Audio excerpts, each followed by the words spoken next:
ഇന്നലെ ജർമ്മനിയുടെ ഉള്ളിൽ കൂടെ ഒരു പ്രത്യേകമായിട്ടൊരു സ്ഥലത്തേക്ക് ഒരു ഗ്രാമത്തിലേക്ക് പോയി കഴിഞ്ഞപ്പോൾ കിട്ടിയൊരു വഴിയാണത്.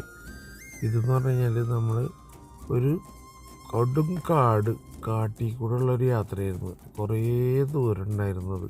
അപ്പോൾ അതുകൊണ്ട് എടുത്താണ്. കാര്യം എന്താ വെച്ചാൽ ഇവിടെ നമ്മൾ പോകുമ്പോൾ നമുക്ക് മൃഗങ്ങളോ അങ്ങനെയൊന്നും കാണാൻ പറ്റില്ല. ചില സമയത്ത് മാനുകളൊക്കെ ക്രോസ് ചെയ്യണതാണ്. അതുപോലെ കരടി അങ്ങനെയുള്ള സംഭവങ്ങളൊക്കെ കൂടി ഇവിടെ പല സ്ഥലത്ത് എഴുതി വെച്ചിട്ടുണ്ട് കേട്ടോ. അങ്ങനെ കരടിയൊക്കെ ഉണ്ടാവും എന്നുള്ളൊരു സംഭവം എഴുതി വെച്ചിട്ടുണ്ട്. അല്ലാതെ ഇവിടെ നിന്ന് അധികം വണ്ടി നിർത്താൻ പാടില്ല നമ്മൾ പോകുമ്പോഴേ. അപ്പം അങ്ങനെയുള്ള കുറച്ച് കാര്യങ്ങളൊക്കെ ശ്രദ്ധിക്കേണ്ടതേ ഉള്ളൂ. ഇവിടെ കുറേ ദൂരം പിന്നെ അങ്ങോട്ട് ചെന്ന് കഴിഞ്ഞപ്പോൾ പിന്നെ കുറേയൊക്കെ കാടുകളൊക്കെ കുറഞ്ഞു തുടങ്ങി. എന്നാലും നമ്മളവിടെ വണ്ടി നിർത്താനൊന്നും പോയില്ല. എന്നാലും കുറേ ദൂരം പിന്നെയും സഞ്ചരിച്ചുകൊണ്ട് ഇങ്ങനെ പോയി. കുറേ ചെറിയ വണ്ടികളൊക്കെ ഇങ്ങനെ അങ്ങോട്ടും ഇങ്ങോട്ടൊക്കെ വരുന്നുണ്ടായിരുന്നു. അങ്ങനെ കുറേ ദൂരം പോയി. എന്താ പറയുക,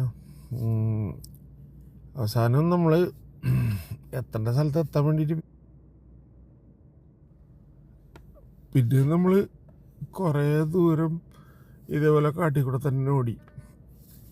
നമ്മുടെ നാട്ടിൽ കാടുകളൊക്കെ കണ്ടിട്ടുണ്ട്. പക്ഷെ എന്തായാലും കൂടിയിട്ട് ഇതുപോലുള്ള ആരുമില്ലല്ലോ ഇവിടെ നമ്മുടെ നാട്ടിൽ നിന്ന് പറഞ്ഞാൽ ഇങ്ങനെയുള്ള കാടുകളുടെ സൈഡിലൊക്കെ ആരെങ്കിലും എന്തെങ്കിലും കച്ചവടമൊക്കെ ആയിട്ട് ഇരിപ്പുണ്ടാവും. ഇവിടെ അതൊന്നുമില്ല.